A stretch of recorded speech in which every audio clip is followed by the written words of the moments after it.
Selamat pagi para pendengar setia kami. Berita pagi hadir kembali di ruang dengar Anda dengan sejumlah informasi yang sudah disiapkan tim redaksi kami untuk menemani suasana pagi Anda.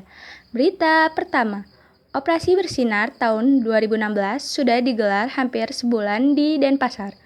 Dimulai dari 21 Maret hingga 19 April 2016, Polda Bali telah meringkus 127 pengedar dan penyalahguna narkoba. Kapolda Bali, Sugeng Priyanto, menjelaskan, pengungkapan kasus ini meningkat 426% bila dibandingkan hari biasa. Sugeng juga mengungkapkan, dari 127 orang yang diamankan, terdapat 36 penyalahguna, 35 pengecer, dan 8 tersangka bandar narkoba. Terdapat 60 kasus penyalahgunaan yang ditangkap di kos-kosan, 46 kasus di jalanan, serta tempat umum karaoke maupun kampus. Berita selanjutnya, satelit Terra dan Aqua mendeteksi 14 titik panas meski hujan mengguyur sejumlah wilayah di Provinsi Riau. Titik panas tersebar di 3 kabupaten yaitu Bengkalis, Meranti, dan Pelalawan. Kabupaten Bengkalis merupakan daerah kebakaran hutan dan lahan. Staf analis Badan Meteorologi, Klimatologi, dan Geofisika atau yang biasa disebut dengan BMKG Pekanbaru, Slamet Riyadi, di Kabupaten Bengkalis mendeteksi 11 titik panas, Meranti 2 titik, dan Pelalawan 1 titik. Di Pulau Sumatera Barat dan Sumatera Utara masing-masing 2 titik, Provinsi Kepiri 3 titik, dan Sumatera Selatan 1 titik. Pemerintah sepakat mengeluarkan moratorium proyek reklamasi di Teluk Jakarta. Komisi Pemberantasan Korupsi atau KPK memastikan moratorium tidak berpengaruh pada proses penyidikan kasus dugaan suap yang tengah diusut. Yuyuk mengatakan, untuk moratorium sudah menjadi ranah pemerintah. Sekarang, KPK berfokus pada penanganan kasus suap di balik pembahasan rancangan peraturan daerah mengenai reklamasi. Dalam kasus ini, KPK telah menetapkan 3 tersangka, yaitu Sanur, Ketua Komisi DPRD DKI.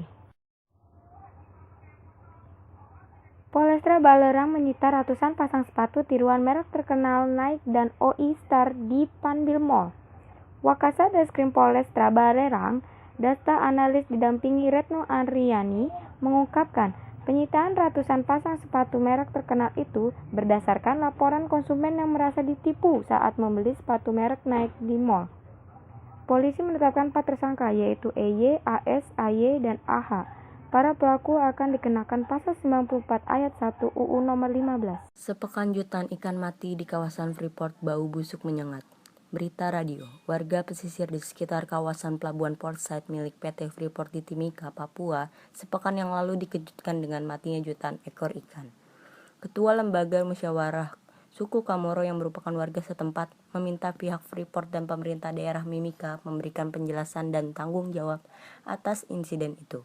Tomasto, tokoh pemuda di sana menambahkan bahwa warga terhadap insiden itu sebab bau busuk yang ditimbulkan dari ikan tersebut sangat menyengat. Berita radio, wakil pasangan badminton dari Indonesia Grecia Poli dan Nitya Krisinda Mahaswari meraih titel juara Singapore Open Super Series 2016 tanpa memeras keringat.